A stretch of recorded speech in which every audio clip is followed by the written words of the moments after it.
My stuff for the day is done, so I thought since the weather is awesome, I'm gonna head outside and take a look at the sunset with the drone. But first, of course, I need to charge the batteries.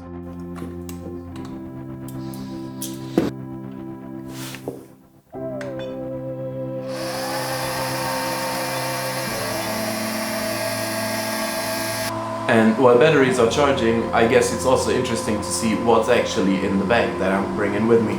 Backpack, drone, GoPro, ND filters, screws to mount everything, spare batteries, second camera lens, remote controller for the drone, ND filter for the big camera, and the goggles.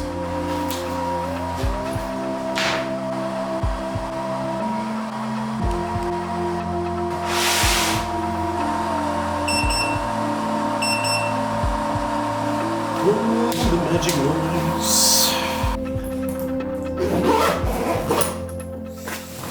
Now everything's charged up and it's actually time to go outside and find ourselves a sweet spot.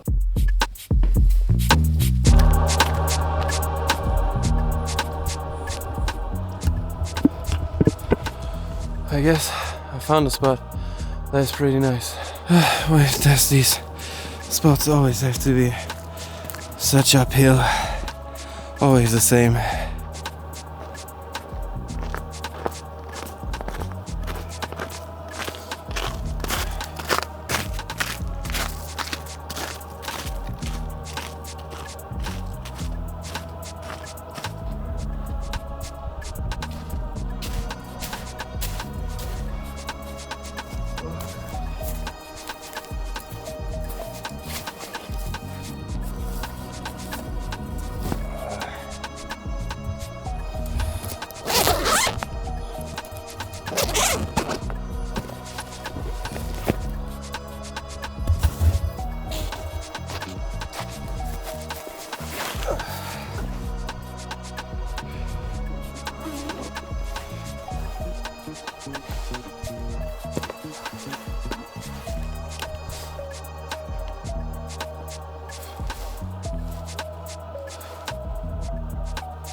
Now, since the GoPro footage is way overexposed, you might see it here, you might see it here, you can't really see anything on there. Since I want to maintain a constant shutter speed to get the perk of motion blur, which I also do in this camera right now, and I'm going to use an ND filter for that. These were the ones you've seen earlier in the video where I packed all my stuff. They come in 3 different intensities. And I'm just gonna see which one fits the best right now, because the sun is setting pretty soon, and yeah, we see which one suits us the best now. So now you've seen the thing in front changed here at the lens. It's actually getting darker. You can imagine it just like a sunglass you put in front, so everything gets darkened down and we can maintain the shutter speed.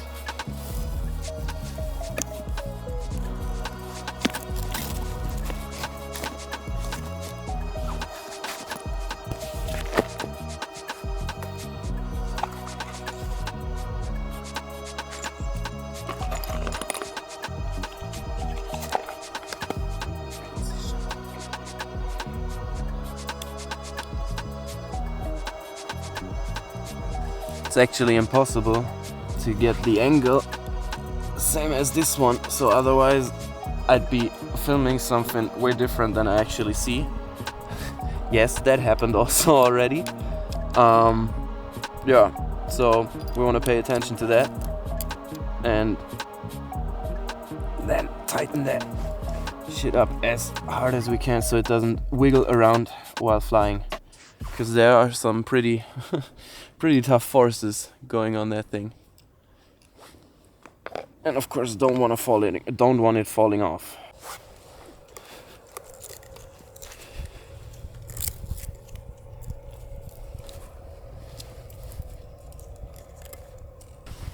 Now also it's important is to check that the center of mass is actually in the middle, otherwise it would be constantly tilting forward or backwards and we would have to force against that, but it looks alright. So just tightening up these velcros and just like that, the drone is set up and ready to fly.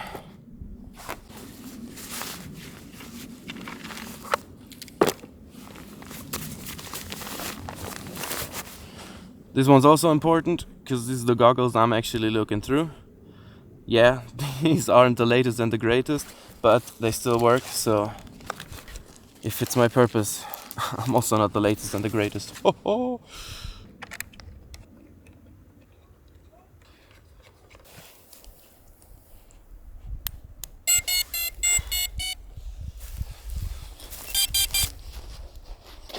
So then, let's take a look if there are actually some cool shots to get.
first flight was pretty decent. Not crashing is always a good sign. I guess I'm a little bit too late since light is also already going a little bit against me. But looking at the exposure of the video, it should still be alright. I'm pretty sure though I'm going to use the ND8 for the next battery, because yeah, light's decreasing any second. So I don't want to waste more time and actually get going with the next flight.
Third flight went alright as well. It's always the problem with FPV. You always have so cold hands, because when you're steering with the little controller, they're just freezing off. You can't do anything about it. So gotta put on some gloves now, pack up all the gear over there. And yeah, I'm actually pretty stoked to see how the footage turns out, because looking right now over there, sunset really looks awesome still. And yeah, let's see how it actually looks on a small GoPro, because usually when there's not much light left, it struggles. Let's just say it struggles. Yeah, so I guess that was about it from this adventure. Yeah, that's all I had to say. Let me know if there's anything in particular you want to always know about this FPV stuff. And I'll see you guys in the next one. See ya. Bye.